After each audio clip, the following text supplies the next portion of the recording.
2004 में एक 20 साल के लड़के ने एक बहुत बढ़िया सोशल मीडिया प्लेटफॉर्म बनाया था। उसके पास आइडिया तो बहुत बेहतरीन थी, लेकिन नहीं थे वो पैसे। लेकिन उसका भाग खुल गया। पीटर थियल नाम के एक इन्वेस्टर ने उसको $5 लाख दे दिए अगस्त 2004 में, और उसके बदले में उसको मिले 10% शेयर वो कंपनी के। और आज वो लड़का एक बहुत बड़ी कंपनी का मालिक है। उसका नाम है मार्क ज़करबर्ग, और वो कंपनी अभी बिलियंस में काम कर रही है। ये पावर है इन्वेस्टमेंट का। आयरलैंड के दो सगे भाई जॉन और पैट्रिक के पास एक बढ़िया आइडिया था, एक फाइनेंशियल सर्विसेज कंपनी बनाने का, लेकिन उनके पास नहीं थे पैसे। लेकिन फिर काम में आया पीटर थियल और एलन मस्क, जिन्होंने 2 मिलियन कंपनी में इन्वेस्टमेंट किए 2011 में, और आज के दिन ये कंपनी की वैल्यूएशन है $12 बिलियन।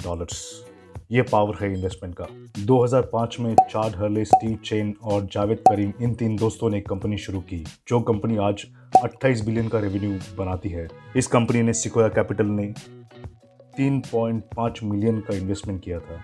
इस कंपनी को तो आप सभी जानते होंगे, इसका नाम है यूट्यूब। तो दोस्तों देखो, ये सिर्फ 3 कंपनियां हैं, लेकिन फंडिंग मिला तो एक छोटा सा आइडिया कितनी बड़ी कंपनी में ट्रांसफॉर्म हो सकते हैं, हमने एग्जाम्पल में देखा है। चलो बात करते हैं कैसे फंडिंग मिलता है, क्या होता है वेंचर कैपिटल, बात करते हैं। सो दोस्तों, वेंचर कैपिटल होता है एक प्रकार का फाइनेंशियल इन्वेस्टमेंट जो हेल्प करता है अर्ली स्टेज कंपनीज को और स्टार्टअप को, जिनमें उनको हाई ग्रोथ पोटेंशियल दिखता है। मतलब वो सोचते हैं कंपनी आगे जाके बहुत बड़ी बनने वाली है। और ये जो वेंचर कैपिटल है जो इन्वेस्टर डालते हैं, या वो वीसी फर्म हो सकती है या फिर कोई इंडिविजुअल हो सकता है। तो दोस्तों देखते हैं कैसे वेंचर कैपिटल काम करता है।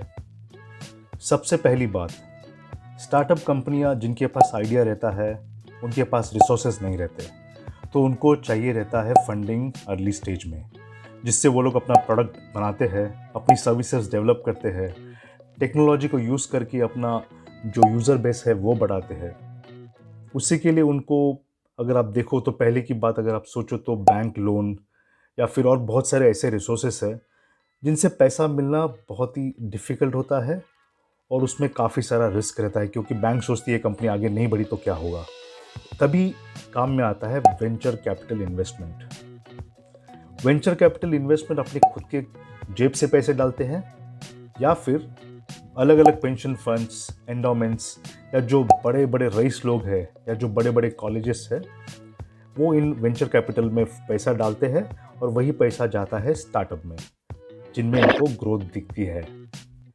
लेकिन भाई, पैसा ऐसी चीज़ है जो कोई मुफ्त में नहीं देता, तो आपको देना पड़ेगा इक्विटी ओनरशिप। अगर आप स्टार्टअप हो तो आपको कुछ परसेंट आपकी इक्विटी का उनको देना पड़ेगा। मतलब इन्वेस्टमेंट करने वाला कंपनी आपके कंपनी में भागीदार बन गया।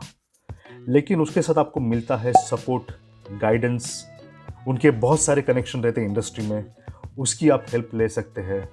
आपके जो इन्वेस्टर है वो आपके बोर्ड में आके बैठेंगे, आपको डायरेक्शन देंगे, आपको मार्केट से मुहैया कराएंगे। सो ये सब बेनिफिट भी उसके साथ मिलती है। लेकिन अगर आप इन्वेस्टर के हिसाब से सोचो तो स्टार्टअप में इन्वेस्ट करना एज ए वेंचर कैपिटल बहुत ही रिस्की जॉब है, लेकिन इट इज़ ऑल्सो रिवॉर्डिंग। कोई कंपनी चली तो चलेगी चांद तक, नहीं तो बंद हो जाएगी रात तक। ये पूरा हिसाब है। सो अगर आप वेंचर कैपिटल हो और आपको अगर स्टार्टअप में इन्वेस्ट करना है तो इतना समझ लेना, there is a high risk high reward. और बहुत सारे स्टार्टअप इन्वेस्टर जो है वो एक अपना एग्जिट स्ट्रेटेजी बनाते हैं। जैसे कंपनी एक शेप में आ गया, उसका अगर वैल्यूएशन बढ़ा तो अपना वो हिस्सा बेच के निकल जाते हैं अगली स्टार्टअप में इन्वेस्ट करने के लिए, तो उसको बोलते हैं एग्जिट स्ट्रेटेजी। तो दोस्तों, वीडियो की शुरुआत में हमने कुछ एग्जाम्पल्स देखे। अभी देखते हैं दुनिया की बहुत बड़ी बड़ी कंपनियां जहां पे ऐसे वीसीज ने इन्वेस्ट किया है और जो आज बहुत बड़ी कंपनी बन गई है। 1990 में लैरी पेज और सर्जी ब्रिन ने एक इनिशियल इन्वेस्टमेंट लिया $1 लाख का फ्रॉम एंडी, जो को फाउंडर थे सन माइक्रोसिस्टम के। इस इनिशियल इन्वेस्टमेंट की वजह से उनको गूगल को एक्सपैंड करने में मदद हुई, और आप आज जानते हैं गूगल ने पूरी अपनी दुनिया को ट्रांसफॉर्म करके रख दिया है। फेसबुक की तो हमने बात की है। उसके बाद हम देखते हैं उबर को। उबर ऐसी कंपनी है जिसमें कोई कार नहीं है उनके पास, सब इंडिविजुअल ओनर अपनी कार चलाते हैं, लेकिन वो चलती है टेक्नोलॉजी पे। और अगर आपको टेक्नोलॉजी चाहिए तो आपको चाहिए पैसा। 2010 में 1.25 मिलियन का इन्वेस्टमेंट उनको मिला, लोअर केस कैपिटल और फर्स्ट राउंड कैपिटल से। और आप देखो आज कितनी बड़ी कंपनी बन चुकी है। वैसे ही होता है एयरबीएनबी के बारे में। 2009 में उनको $6 लाख का इन्वेस्टमेंट मिला। आज वो दुनिया की सबसे बड़ी हाउसिंग रेंटल कंपनी बन चुकी है।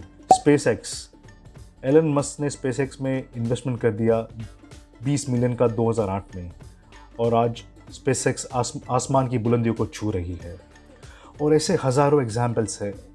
हमारी इंडिया में स्टार्टअप इकोसिस्टम काफ़ी नहीं है, लेकिन ग्लोबली वो बहुत बड़ी इकोसिस्टम बन चुकी है, जिसमें बहुतों ने इन्वेस्ट किया है और बहुत सारे ढेर सारे पैसे कमा के प्रोडक्ट को ट्रांसफॉर्म कर दिया है। तो दोस्तों, देखते हैं क्या पावर होता है इन्वेस्टमेंट का या फिर अर्ली कैपिटल फंडिंग का। सोचो आपके पास जेब में $1000 है। आज आप दर दर की ठोकरें खा रहे हो, लेकिन आपके पास आइडिया है, उसमें आपको फंडिंग मिल जाती है और आप बनते हो एक मल्टी मिलियन कंपनी के मालिक। ये पावर है वेंचर कैपिटल का। भाई, ये तो सिर्फ आपको मैंने इंट्रोड्यूस किया वेंचर कैपिटल में, आगे बहुत बात करनी है, तो वीडियो में बने रहिए। तो बात करते हैं दुनिया की कुछ बड़ी बड़ी वेंचर कैपिटल फर्म के बारे में। आपने सिकोया कैपिटल का नाम तो सुना रहेगा। बहुत बड़ी और इन्फ्लुएंशियल वेंचर कैपिटल फर्म है, जिसमें बहुत अर्ली इन्वेस्टमेंट किया था एप्पल में, गूगल में और एयरबीएनबी में। एंडरसन हॉरोविट्ज, एक कंपनी ने इन्वेस्ट किया था फेसबुक में, ट्विटर में और लिफ्ट नाम की एक कंपनी में। हिसेल पार्टनर्स, इन्होंने इन्वेस्ट किया था फेसबुक, ड्रॉपबॉक्स, स्लैक में। बेंचमार्क कैपिटल, इन्होंने इन्वेस्ट किया था ऊबर, ट्विटर, स्नैपचैट में। ग्रेलॉक पार्टनर्स, इन्होंने इन्वेस्ट किया था लिंक्डइन, एयरबीएनबी और पालो Alto networks. Sequoia capital India, जो इंडिया की ब्रांच है, उन्होंने इन्वेस्ट किया है जोमेटो, ओयो और बायजूस में। हालांकि बायजूस की हालत बहुत ख़राब है, और वो क्यों ख़राब है, अगर आप उसके ऊपर वीडियो चाहते हो तो प्लीज़ नीचे कमेंट करना। उसके बाद लाइट स्पीड वेंचर्स ने इन्वेस्ट किया था स्नैपचैट, नेस्ट, स्टिच फिक्स। तो ऐसी बहुत सारी कंपनीज़ है, और ऐसा नहीं है कि सब सक्सेसफुल होने वाली है, नहीं। उनमें से 10 कंपनियां सक्सेसफुल होगी, 90 डूब जाएगी। लेकिन जो 10 सक्सेसफुल होगी, वो आसमान की बुलंदियों को छू लेगी और आपको पैसा ही पैसा देगी।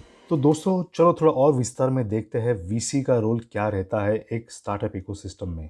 तो समझ लो आपको कोई कंपनी मिल गई जिसमें आपको पोटेंशियल दिखता है, तो आप उसमें इन्वेस्टमेंट करोगे और आपको मिलेगा इक्विटी ओनरशिप।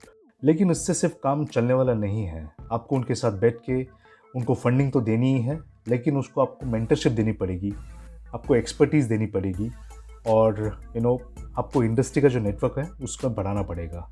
जैसे आपने शार्क टैंक में देखा रहेगा, मैडम बोलती है ये मेरी एक्सपर्टीज़ नहीं है तो आई एम आउट। या फिर बहुत बार आप आपके बहुत सारे स्टार्टअप वाले बंदे शार्क टैंक में बोलते हैं हमें पैसा तो चाहिए, लेकिन हमें चाहिए आपकी एक्सपर्टीज़। तो बस यही काम है वेंचर कैपिटल का, पैसा देना, फंडिंग देना, गाइडेंस देना और मेंटरशिप देना। और भाई, स्टार्टअप में इन्वेस्ट करना कोई बच्चों का खेल नहीं है। मेरे पास पैसे है, चलो कोई स्टार्टअप ढूंढा और मैंने पैसा डाल दिया, बॉस, ऐसे नहीं होता है। आपको कोई भी स्टार्टअप में अगर इन्वेस्ट करना है तो उसकी प्रॉपर स्टडी करनी पड़ती है। आपको देखना पड़ता है कि ये स्टार्टअप का जो आइडिया है उसका मार्केट पोटेंशियल कितना है, उनके पास जो टीम है उसकी क्या एक्सपर्टीज़ है, उनके पास कोई इनोवेटिव टेक्नोलॉजी है या नहीं है, या आइडिया है कितना बड़ा हो सकता है, या 1 लाख लोगों तक पहुंचेगा या फिर पूरे देश के लोगों तक पहुंचेगा, और आपकी जो अदर प्लेयर्स है, अदर कॉम्पिटिटर्स है, उसके ऊपर आपको एक कंपनी में एडवांटेज क्या है, ये सब का पूरा स्टडी करना पड़ता है। फिर आपके वेंचर कैपिटल वाले देखेंगे बिजनेस प्लान कैसे है, आपने अगर कोई प्रोडक्ट बनाया उसका प्रोटोटाइप देखेंगे, इस प्रोटोटाइप को या कोई भी प्रोडक्ट को आपको मार्केट में कैसे रिस्पॉन्स मिल रहा है वो देखेंगे, इसका आगे ग्रोथ प्रोस्पेक्ट कैसा है, इंडस्ट्री जो ट्रेंड में जा रही है क्या आप उसके साथ हो या फिर आप बिल्कुल अपोजिट डायरेक्शन में जा रहे हो।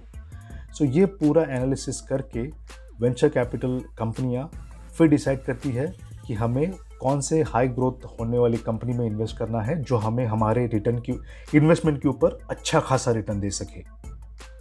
और जैसे हमने पहले ही देखा, it's about high risk high reward, that's it. इसका मतलब है आप रिस्क तो ले रहे हो, लेकिन उसका आपको रिवॉर्ड भी मिलेगा, या फिर आपका पूरा पैसा मिक्ट में मिल जाएगा। और आजकल की इंडियन स्टार्टअप इकोनॉमी आप देखो या फिर स्टार्टअप इकोसिस्टम देखो, तो बहुत सारे मिक्स फीडबैक है लोगों के माइंड में। अगर आपको इंडियन स्टार्टअप इकोसिस्टम के बारे में अगर कोई वीडियो चाहिए तो ज़रूर कमेंट करना, मैं आपके लिए बहुत बढ़िया सा डिटेल वीडियो बनाऊंगा। तो जल्दी से नज़र डालते हैं इन्वेस्टमेंट कैसे होता है, फंडिंग कैसे होता है। तो इनिशियल इन्वेस्टमेंट रहता है, वो कोई एंजल इन्वेस्टर कर सकता है, आपका दोस्त, आपके भाई बहन, माँ बाप जो भी है, उनको एंजल इन्वेस्टर बोला करते हैं। उसके बाद हाई लेवल पे 4 स्टेजेस है। पहला वाला है सीड स्टेज, जिसमें आपको इनिशियल फंडिंग मिलता है डेवलप करने के लिए आपके कॉन्सेप्ट को या फिर प्रोटोटाइप को। उसके बाद आता है अर्ली स्टेज फंडिंग, जिसमें आप प्रोडक्ट को और थोड़ा रिफाइन अच्छा बनाते हैं। आप मार्केट में चेक करते हैं वो प्रोडक्ट कितना वायबल है और आप एक प्रोडक्ट के लिए एक ट्रैक्शन बनाते हैं। उसके बाद आता है ग्रोथ स्टेज। ये स्टेज है आपको आपके बिजनेस को अलग ऊंचाई पे ले जाना, आपका जो ऑपरेशन है उसको बढ़ाना, आपका मार्केट जो प्रेजेंस है उसको बढ़ाना और आपकी ग्रोथ को एक्सेलरेट करना। और उसके बाद आता है late stage financing for further expansion. मतलब आपको कोई और बड़ा टेक ओवर करना है या फिर बड़े आपकी प्रोडक्ट लाइन बढ़ानी है, और ये स्टेज जाना जाता है पोटेंशियल आईपीओ के बाद पहले वाला स्टेज। तो ये स्टेज के बाद बहुत सारी स्टार्टअप कंपनियां आईपीओ की तरफ जाती है। हालांकि इंडियन स्टार्टअप इकोसिस्टम में जो भी आईपीओ आके गए कुछ सालों में, वो इतने खास सक्सेसफुल नहीं है। वो क्यों नहीं है, अगर उसके ऊपर आपको कुछ अगर चाहिए तो नीचे कमेंट में लिख देना। तो दोस्तों, यहाँ तक हमने देखा है वेंचर कैपिटल क्या होता है, कौन सी स्टेजेस रहती है। हमने देखा कुछ एग्जाम्पल्स को, कैसे उन्होंने नए स्टार्टअप्स को एक बड़े ऑर्गेनाइजेशन में, एक बड़े बिजनेस में ट्रांसफॉर्म किया just because of capital investment या फिर फंडिंग। आगे बहुत सारे टॉपिक्स हैं इसके बारे में बात करने के लिए, जैसे अलग अलग स्टेजेस क्या होती है इन्वेस्टमेंट में, स्टेप्स क्या होती है, अगर कोई भी अगर स्टार्टअप में इन्वेस्ट करने वाला है तो क्या क्या स्टेजेस के थ्रू वो गुजरते हैं, एंजल इन्वेस्टर क्या है, वेंचर कैपिटल और डिटेल में पढ़ेंगे, कौन से स्टेज पे क्या काम में आता है। इसके लिए मैं आपके लिए एक अलग से दूसरा वीडियो बनाने वाला हूँ। अगर आपको वो वीडियो भी देखना है तो इस चैनल को सब्सक्राइब करिए। जाते जाते मैं आपको एक बहुत बढ़िया केस स्टडी बताऊँगा वेंचर कैपिटल का। हुआ यूँ, 2010 में $5 लाख का फंडिंग मिला इंस्टाग्राम को। वो किया था एंडरसन हॉरोविट्स नाम के एक कंपनी ने।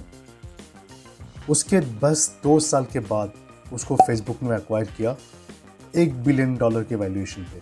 तो ये दिखाता है अगर कोई स्टार्टअप में अगर पोटेंशियल है ग्रोथ का, कितनी ज़बरदस्त एग्जिट इन्वेस्टर को मिल सकती है। $5 लाख से $1 बिलियन सिर्फ 2 साल में। तो दोस्तों, इस चैनल पे बने रहिए, लाइक करिए, शेयर करिए, सब्सक्राइब करिए, और हमारा नेक्स्ट वीडियो आने वाला है, उसके लिए stay tune. Thank you so much. Stay blessed.